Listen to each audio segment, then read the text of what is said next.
बोलिए श्री गुरु जम्बेश्वर भगवान की जय, विष्णु भगवान की जय। सभी सज्जनों को राम राम। आइए आज का पाठ शुरू करते हैं गुरु महाराज की कृपा से। एक शाणिया नामक व्यक्ति पेटड़ा गोत्र वाला रोटू गांव के समीप दौरे पर आकर बैठ गया। जब गांव के व्यक्तियों ने पूछा कि तुम कौन हो, तब शाणिये ने कहा कि मैं देव हूँ। इस प्रकार उसने देव बतलाकर आसपास के गांव में अपनी प्रसिद्धि कर ली। पूर्व दिशा के भगत लोग जो बिजनौर व मुरादाबाद के थे, श्री जम्बेश्वर भगवान के पास उनके दर्शन व ज्ञान सुनने के लिए समराथल पर जा रहे थे। उनको शाणिये ने रोका और कहा कि श्री जम्बदेव जी से अधिक पर्चा तुम लोगों को हम दिखलाएंगे। इस प्रकार कहकर उनके घरों की और खेतों की तथा उनके प्रदेश गए हुए संबंधियों की सभी बातें शाणिये ने उनसे कह दी। उन्हीं दिनों रोटू गांव में एक व्यक्ति की तलवार किसी चोर ने चुरा ली थी। शाणिये ने चोर तथा तलवार दोनों को बता दिया। वह दूसरा पंथ चलाने लगा और अपने शिष्यों को पहले पानी पिलाता, तदुपरांत स्नान करवाता तथा चिन्ह चिमय चिमय का जाप बतलाता। इस प्रकार थोड़े दिनों में असंख्य व्यक्ति शाणिये के पास आने लगे। श्री जम्बेश्वर भगवान के पास रहने वाले भक्तों ने इस बात को सुनकर श्री देव जी से कहा कि हे भगवान, एक दूसरे देव प्रकट हुए हैं तथा वे भी अपना अलग पंथ चलाते हैं। इस बात को सुनकर श्री आचार्य जी ने अपने शिष्यों को आज्ञा दी कि उसको हमारे पास बुलाकर लाओ। तब उन भक्तों ने शाणिये के पास जाकर कहा कि तुमको श्री जम्बेश्वर भगवान के पास चलना होगा। तब शाणिये ने कहा कि मैं नहीं जा सकता। जब शाणिये ने कहा कि मैं श्री देव जी के पास नहीं जा सकता, तो श्री जम्बेश्वर भगवान के भेजे हुए भक्तों ने कहा कि तुम्हें बांध कर ले जाएंगे। इस बात को सुनकर बीरम दूत के साथ प्रसन्न होकर वह श्री देव जी के पास चला। यहाँ श्री जम्बेश्वर भगवान ने कहा, वह देव नहीं है, देखो अब वह हमारे पास आ रहा है और संपूर्ण जीवन की गाथा बतलाएगा। जमाती पुरुषों ने कहा कि जो वह रास्ते में लोप हो गया तो आप क्या करेंगे, भी वो गायब हो गया। तो श्री देव जी ने कहा कि वह लोप नहीं होगा। वास्तव में उस पुरुष के कालंग चेड़ा नामक भूत लगा हुआ है। दूसरे भूतों की अपेक्षा उसमें शक्ति अधिक है, तो भी देव शक्ति के आगे उसकी शक्ति बहुत ही कम है। पुनः उसको निम्नलिखित शब्द सुनाया।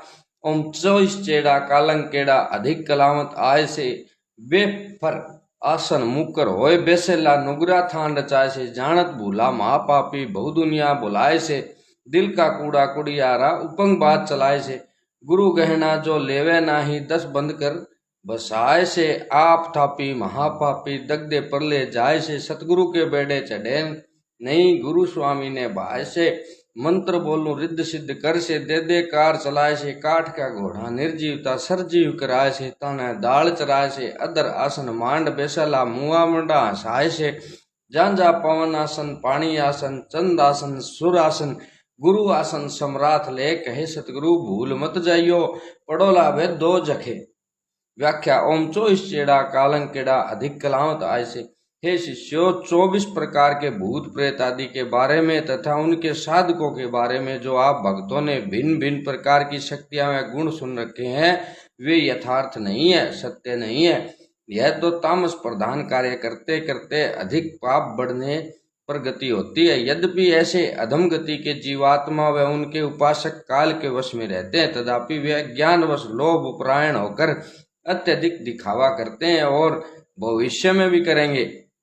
बेफर आसन मुकर होए बेसेला नुगरा थान रचाए से वे तामसी जीव स्थिति को मजबूत स्थिर बनाने का प्रयत्न करेंगे। इस प्रकार के उपासक सत्शास्त्र व सदगुरु की सुशिक्षा ग्रहण नहीं करेंगे, अतः उनको सुगति नहीं मिलेगी तथा उनके अनुयायियों को भी परमात्मा की प्राप्ति नहीं होगी। जानत भूला महापापी बहु दुनिया बुलाए से जो व्यक्ति जानबूझकर भी सत्संग में जाकर भी पाप कर्मों को नहीं छोड़ते, वे महापापी कहलाते हैं। बहुत से महापापी लोग धर्म अधर्म को जानते हुए भी तुच्छ स्वार्थ के वशीभूत होकर बहुत से साधारण व्यक्तियों को तामसी व निकृष्ट कार्यों में लगा देते हैं तथा भविष्य में लगा देंगे। दिल का कूड़ा कुड़ियारा उपंग बात चलाए से। ऐसे मलिन अंतःकरण वाले पाखंडी लोग शास्त्र विरुद्ध मनमाने ढंग की वार्ता करेंगे तथा अपने तुच्छ विचारों का प्रचार करेंगे।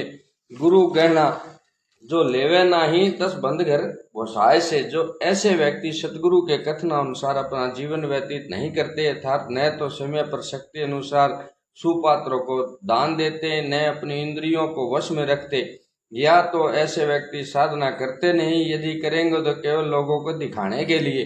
अतः ऐसे व्यक्ति आवागमन के चक्र से निर्वृत्त नहीं हो सकते। आप थापी महापापी दग्धि प्रलय जाय से। जो व्यक्ति तुच्छ स्वार्थ से छल कपट पूर्वक जीवन व्यतीत करते हैं तथा धर्म के नाम पर अधर्म का प्रचार करते हैं, वे दग्धि प्रलय नामक अत्यंत दुख वाले नरक में मृत्यु के बाद जाते हैं। ऐसे व्यक्ति सतगुरु के उपदेश रूपी नौका पर सवार होकर संसार सागर से पार होने की इच्छा नहीं रखते, क्योंकि उन्हें अज्ञानता के कारण ईश्वर सतगुरु में श्रद्धा नहीं होती। अतः सतगुरु व ईश्वर को भी ऐसे कपटी भगत प्रिय नहीं लगते। मंत्र बोलूं रिद्ध सिद्ध कर से दे दे कार चलाए से। वे भूत प्रेतों के उपासक मलिन मंत्रों को सिद्ध कर अनेक प्रकार की भौतिक संपदा को दिखा देंगे और पृथ्वी पर कार लकीर देकर उनको चलाएंगे, परंतु ऐसे पदार्थ कल्पित होंगे, अतः इनसे कोई कार्य नहीं कर सकते। काठ का घोड़ा निर्जीवता सरजीव कराए से, तन है दाल चराए से। पुनः ऐसे लोगों को दिखाने के लिए कल्पित घोड़ा लकड़ी आदि का बनाएंगे तथा उस निर्जीव घोड़े के सजीवित कर जीवित घोड़ों की भांति दाल आदि चराएंगे। अधर आसन मांड बेसेला मुआ मंडा सहाय से। वे लोग पृथ्वी से ऊंचा कल्पित आसन लगाकर बैठेंगे तथा मृतक शरीर की खोपड़ी को मलिन मंत्रों के द्वारा हंसा देंगे। जहाँ जहाँ पवन आसन, पानी आसन, चंद आसन, सुरासन, गुरु आसन सम्राट ले है, वे लोग मलिन मंत्रों के सहारे लोगों को पवन आसन, पानी आसन, चंद्रासन व सूर्य आसन लगाकर दिखाएंगे। वास्तव में उनके वे आसन तथा कर्म आत्म कल्याण में बाधक हैं और जनता का कल्याण भी नहीं कर सकते। अतः इस प्रकार के पाखंडियों से सदैव बचने का प्रयत्न करते रहना। गुरु आसन सम्राट ले। अबुद्धि और निश्रेय सिद्धि के लिए सतगुरु ने सम्राथल पर सिद्धासन लगा रखा है। कहे सतगुरु भूल मत जाइयो, पढ़ो लाभ है दो जखे। हे शिष्यो, आप लोग मेरे बतलाए हुए 29 धर्मों को छोड़कर इस प्रकार के कार्यों को मत करना तथा ऐसे पाखंड करने वालों का संग भी मत करना, अन्यथा आप लोग घोर नरक में पड़ जाओगे। इस शब्द को सुनकर उनके शिष्य रणधीर जी ने भगवान से कहा कि आपने कभी काठ के पशु में जान नहीं डाली और न कभी मुर्दे की खोपड़ी को हंसाया, न कभी आपने जमीन से ऊंचा आसन लगाया। अतः आप ही बताओ कि साधारण बुद्धि वाले व्यक्ति उन पाखंडियों के कहने में कैसे न आवे। हे भगवान, आप मुझे क्षमा करें तथा इस बात का रहस्य बतलाएं। बात सुनकर श्री देव जी ने कहा कि तू असत्य बात क्यों कहता है? पृथ्वी के अंदर की वस्तुओं को देखना, पानी का घी बना देना, हर पुरुष के अंतकरण की बात जान लेना, स्वर्ग आदि उत्तम लोकों की बात बतलाना, सदा उच्च व पवित्र ब्रह्म ज्ञान का उपदेश करना आदि ये सतगुरु के चिन्ह हैं। जो शिष्य इस बात को श्रद्धा से सुनकर मेरे कथनानुसार जीवन व्यतीत करेगा वह मेरा प्रिय भक्त होगा। इस प्रकार श्री देव जी ने रणधीर जी को सतगुरु का लक्षण बतलाया। श्री देव जी व शाणिये भूत का संवाद। उसी समय शाणिया भूत श्री देव जी के समीप आया। श्री जम्बेश्वर भगवान ने शाणिये से पूछा कि तू कौन है? शाणिये ने कहा कि मैं देव हूँ। तुम यदि देव हो तो बतलाओ, मुल्तान शहर के दरवाजे पर क्या है? तब शाणिये ने कहा कि 2 घोड़े दौड़ रहे हैं और उन घोड़ों में जो ताजी जाति का घोड़ा है वह घोड़ा आगे आगे भाग रहा है। पुनः श्री देव जी ने पूछा कि लंका के दरवाजे पर क्या वस्तु है? हे देव जी, वहां तो एक मालिन बैठी है, वह सब्जी बेच रही है तथा उसकी छाबड़ी में केवल 4 नींबू रखे हैं। श्री जम्बेश्वर भगवान ने 2 नींबू अपने पास मंगवाए और पुनः शाणिये से पूछा कि अब टोकरी में क्या है? अब तो उसकी छाबड़ी में केवल 2 ही नींबू रहे। श्री देव जी ने उन दोनों को ही अपने पास मंगाकर शाणिये से पूछा कि अब उसकी छाबड़ी में क्या है? हे भगवान, अब उसकी छाबड़ी में एक भी नींबू नहीं है। पुनः श्री देव जी ने कहा कि रे शाणिया, बतला वे चारों नींबू कहाँ गए। शाणी ने कहा कि हे देव, मैं यह नहीं बतला सकता कि वे नींबू कहाँ गए। भगवान ने यह बात सुनकर चारों नींबू अपने पास से निकाल कर दिखा दिए। इस अद्भुत दृश्य को देखकर सुनकर जमाती पुरुष भगवान से कारण पूछने लगे। तब श्री आचार्य जी ने कहा कि वह पुरुष जंगल में अपने बैलों को लेने गया था।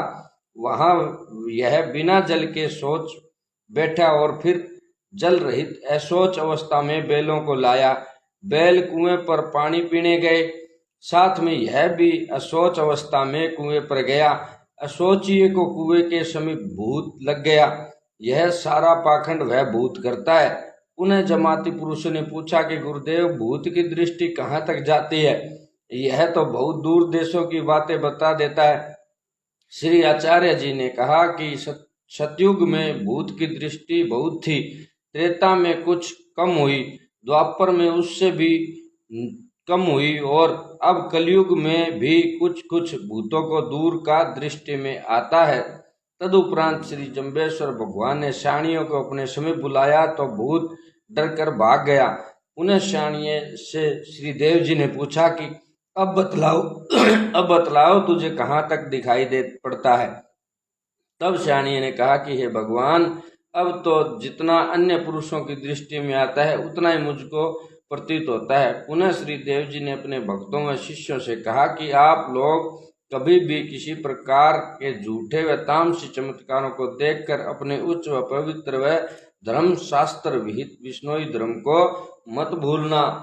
बोले श्री गुरु जम्बेश्वर भगवान की